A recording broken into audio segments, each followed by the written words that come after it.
Hi there, I'm Joel Silverstone, founder of TFR, This Feels Right, Effective Communication Skills, Training, and Coaching. Now, I started this podcast for the same reason I started my business, that in over 20 years of working with leaders and their teams around the world, I see the same gap, that they're pushing their ideas. When really, if they want to shift a behavior, shift an idea to an action, then they need to connect to the emotions first, then speak to the logic. And when that happens, that feels right for both sides. Enjoy the interviews, enjoy the sessions, enjoy the podcast, and feel free to subscribe and leave your thoughts and comments, and hopefully this will feel right for you as well. Our guest is David Knechtel, Managing Director of the Client Counsel and Vice President of Business Development at the Heart and Stroke Foundation Canada. David is not just a guest, he's also a friend, as you're going to hear in this episode. David grew up in a family farm near Stratford, Ontario, but he was eager to see the world. And sure enough, he has done that. He has lived and worked and built up companies in North America, Europe, and Asia. And now he brings that wealth of experience in how to communicate with others, really make it feel different and connect with them on a humanitarian level. And more importantly, how to do it now in the virtual world, and when to push and when to pull when we're communicating with others. This episode is going to feel right. All right, welcome to TFR, This Feels Right. I'm Joel Silverstone, and we've got with us David Knechtel, who is the founder of Client Counsel and also the Vice President of Business Development at the Heart and Stroke Foundation Canada. Is that correct? Is that the correct titles? That's correct, sure. David is also someone that I want to use the word mentor. Can I use the word mentor with you? I mean, a friend, but I'm going to say also has been a mentor that I've known for 20 years. And you know, David, one of the tips that has stuck with me forever and was sort of a real turning point for me. It didn't feel right at the time, but has completely changed the way I approach things, which is you said to me, Joel, you need to read more.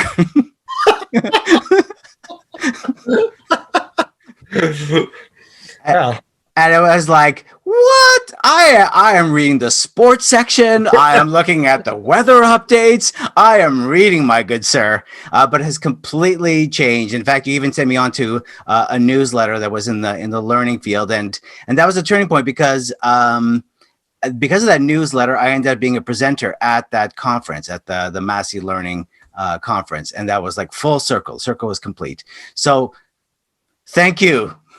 But similarly, I mean, so many lessons of all the years we were able to work together where about improvisation, about being in the moment, staying present. There were many meetings we had with clients where you were always the last voice in the room as we wrapped up and be like, hey, few things, pretty good meeting. Here's a few things you still need to do because you just kind of jumped to some assumptions. You didn't ask the right questions. You could have done so much more. And so, I carry to this day, Joel, a very, very deep gratitude for all that I've learned from you, and just so thrilled to see this fantastic work that you've created and continue to create. So I just think it's a lovely moment for us to be back together. It is. Thank you so much, David. I really appreciate that. And this is the show today is going to be about communicating virtually. David has a lot of experience about communication in the virtual world, and he's really figured out a way as to when to push and when to pull. And how do we do this now in the virtual world? So, David, if you're ready, let's jump in. All right, let's talk about actually communicating in the virtual world.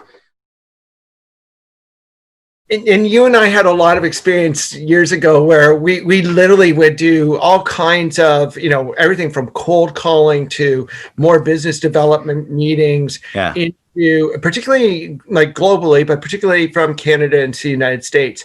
And there were always sort of three practices that we did because again, in that era, we as individuals or as the organization we were representing, we weren't well known. Nobody had heard of us. We were unknown. And And today in virtual world, we often are coming into new conversations or meeting new people.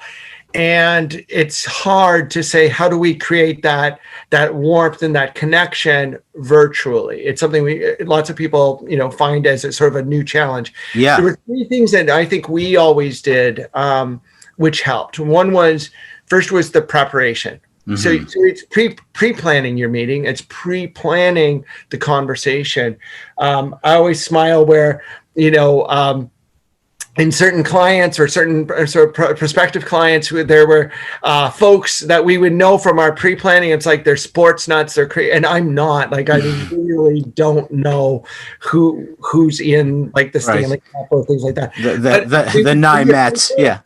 We would pre-plan, and it'd be like, Joel, I need you to lean in, and you would come equipped. You would know the teams, you would know the players. And the benefit of that was that they served already to some intimacy, some connectivity. And so pre-planning is one of the ways you start to build connection. Yeah. And then the two other things, one was we would actually make sure we tried to create a bit of a narrative or a story. So it's not just like, hey, here's what we are, what we do. We always try to anchor a bit of a narrative around it, and the power of storytelling. And the reason that storytelling helps is it feels like there's something bigger or more meaningful than we're just presenting our wares. There's something big, and whether you're running like a department in an organization or your own small business or what have you. Thinking about, how do I tell our story in a meaningful way? What are we setting out to do? Why is there something really rich and meaningful? What's the backdrop we're emerging from? Those stories resonate because they feel different to the audience. And then the final thing is we'd structured the experience so that we made sure we had multiple voices and we have the interplay. We would riff off of each other, Joel, and that interplay also conjured a sense of place. Like there's a vibe here, and you can't name it, but you sense it. And so it was those intangibles that are actually deliberately crafted that made a difference, I think. Is that? Yeah. Oh, you know, this is it. Like you had figured out a way, because there's no visuals. This was an oral experience. Yeah. It's on the telephone. There's nothing to point to. So there's nothing to rely on except for creating an experience that we could still do virtually. And the three things you said is that, one, by pre-planning, you're creating an intimacy. We're in our world, you're in your world. Let's make that world smaller as much as we can by showing how can we understand your world better and relate to your world. Create stories. Don't just give facts, right? As we know, for it to feel right, there has to be a connection to emotions. There has to be a story that makes it engaging and compelling. And the other one is when the person's listening or watching, they're like, I want to be a part of that. There's a vibe going on there. There's that culture, right? When we think of a Google, we think there's a culture going on there. I want to be a part of that. And just on that final point, it's about structuring experience. So it's like, I might have 2 or 3 people on the call. So even today, let's say if one of your audience members going into a meeting, you've got a couple of peers on a call, you're meeting another department, another group. Have multiple people tell this, have multiple people engage. What's your interplay? And deliberately create multiple voices. And the more that you're doing that and that you're enjoying that and empowering that, that's how that vibe emerges. That there's something lovely. And especially if the other side doesn't have that kind of energy, that kind of interconnection, then that becomes highly attractive, aspirational, interesting. Yeah, I love that. And this is going to tie in. We're going to come back to this in a sense, because we're really going to talk about how people are feeling so disconnected and talk about, empathy and motivation. And we're going to talk about that at the end. I think this interconnectivity is going to be such an important part of that because people are feeling so disconnected. So let's switch gears now. Let's sort of fast forward to where we are right now, which is COVID-19. I hate you. So yeah, it's a turning point. All right. And this is where we start to maybe talk about our pushing and our pulling of communication styles. So is the way risk has changed. And what I mean by that is you contrast before COVID came. Right.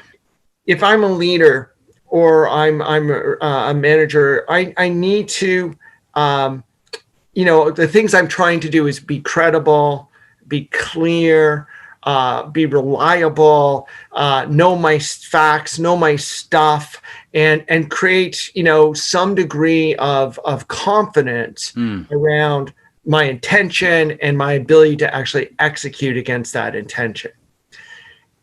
COVID has disrupted all of that. And because it's been so uncertain and because the risks have been kind of unknowable, and then, we're slowly piecing it together, but we're still not realizing we still get sideswiped by new lockdowns or new choices or every day options being limited. Yeah. So the bottom line is that there's new risks and we don't quite know how to deal with them. Those risks mean that we often have imperfect information, high degrees of ambiguity, a changing landscape, and that can change within hours.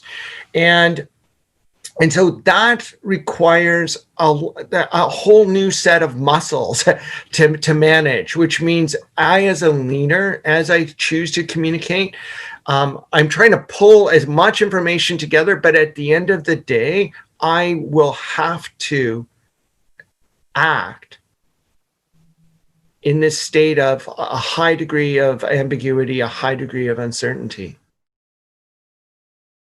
We were talking before about an example where you change your communication style about decisiveness, which is what you're seeing a lot more now. Yeah, so like one of the things I've witnessed, but also, I think it's really important is how do you, when you're faced with those conditions, what do you do? So we had an example where I needed to rapidly stand up a learning management system. So the context was Canadian healthcare, hospital systems were at risk. This is in March and April. We know this, the cases are soaring, and all the hospital systems across the country were basically pulling in retired nurses, doctors, other people. And one of the things about the Heart and Stroke Foundation is they've got about 11,000 instructors, which is amazing, but a lot of it's live learning because you're teaching life-saving skills. And we basically had to create a virtual solution. And so one of the things we ended up having to do that I led was really find a learning management partner. And we went to them and said, hey, look, we need to get this in place now. We have to provide this essential life-saving training now to all these Canadian healthcare workers.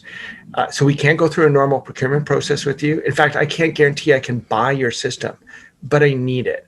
So I need you to make a decision, and I need you basically to give me the software for free for a period of time.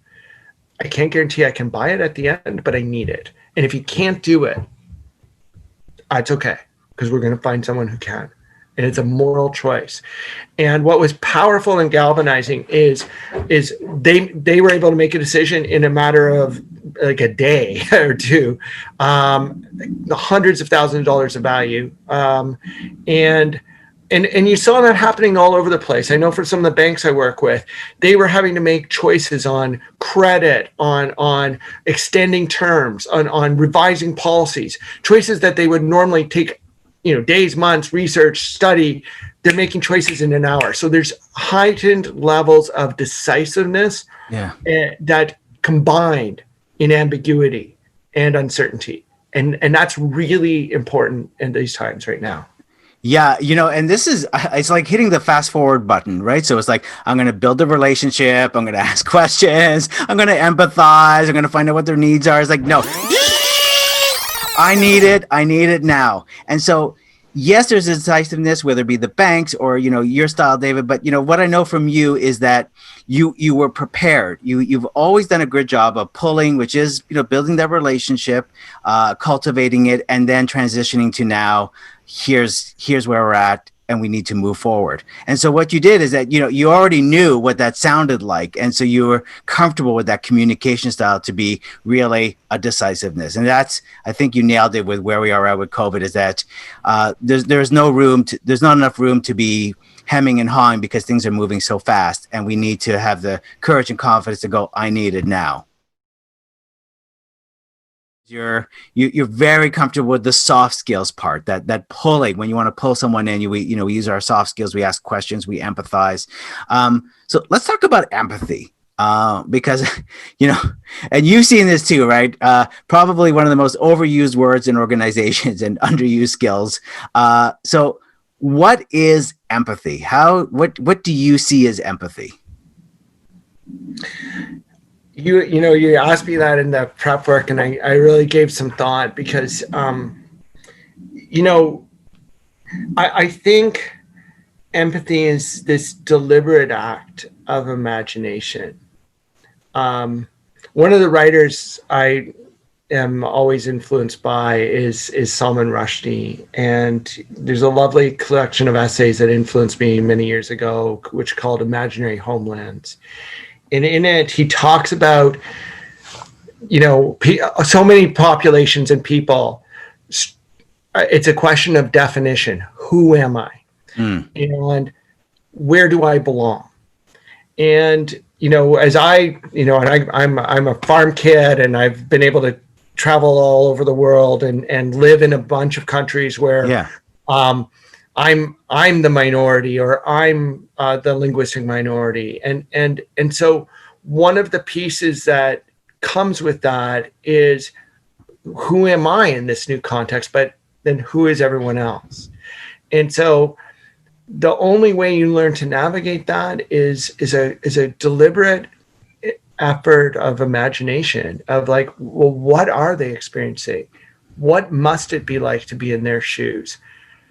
How might it feel to be in that moment as that other person? And so to me, it's that sort of, it's an effort to actually summon that and to stay present for that. But it is that deliberate act of imagination to kind of carry you, because how could we know? But only through imagination. I'm gonna write this down afterwards, because that's great. Because it really is a deliberate act of imagination, because I think people mistake empathy with that I should be sharing what you are feeling, when in fact you don't have to share what you're feeling. But what you do is you have to make a conscious act, and maybe you don't understand it, and maybe this is out of your realm of understanding because you can't relate to it. But use your imagination is what I like that expression. Use your imagination to go, okay, let me put myself on pause for a second and just, what do I observe? What do I see? What are they dealing with? Because you've lived in Asia, and you've lived in Europe, and you've lived across North America, and so you've been a part of all these different cultures, and so you've put yourself through the test of, I can't always relate to what's going on, but let me use my imagination as to what I see and hear. And then it's giving deliberate voice to, this is what I'm witnessing. This is what I think. It's articulating that, but empathy, the way when you connect empathetically is not just I passively give witness, or I kind of intellectualize give witness.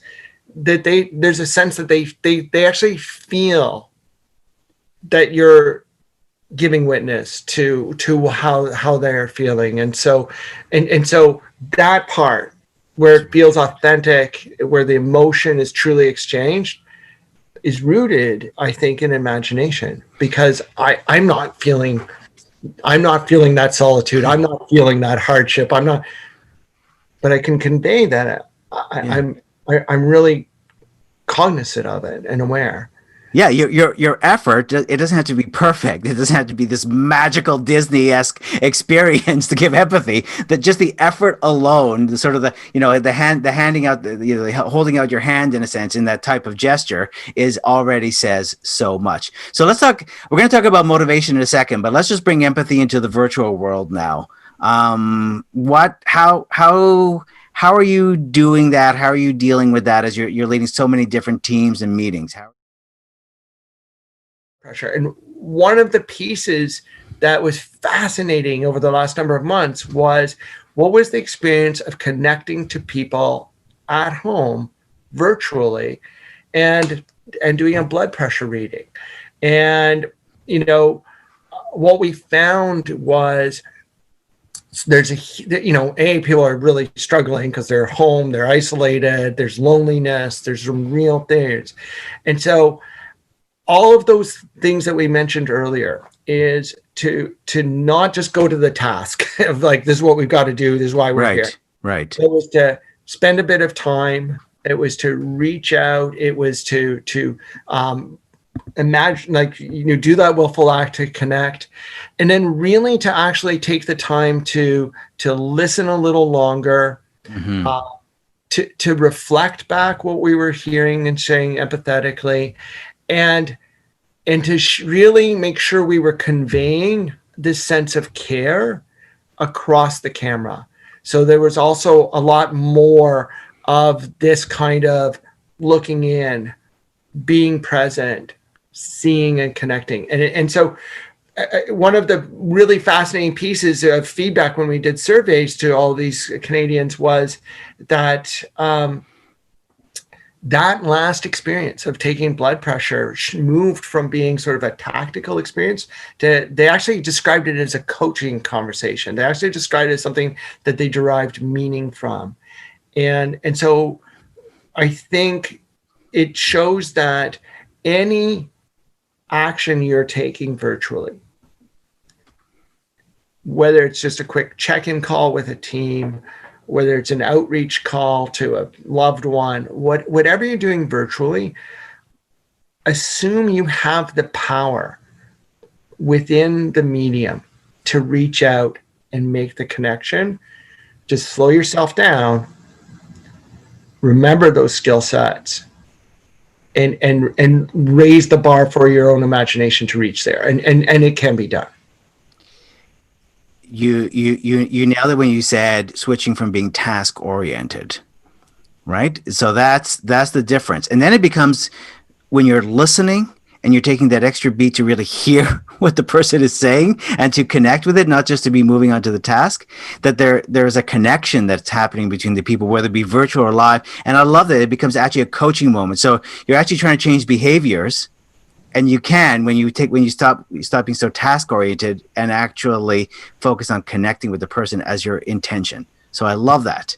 Yeah. Let's go over to motivation then, because I think this is gonna lead into that.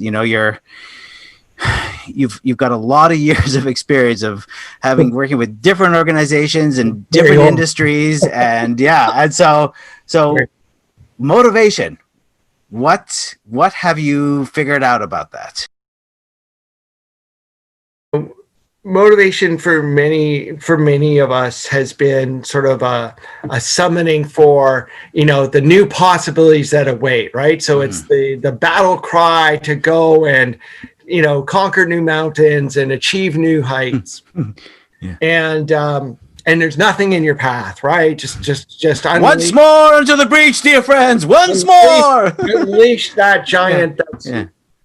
And so it's hard to feel that when we're like, hey, lockdown for 28 days and awesome if you didn't leave your house. The heroic quest is, can I stay on the couch? That's right.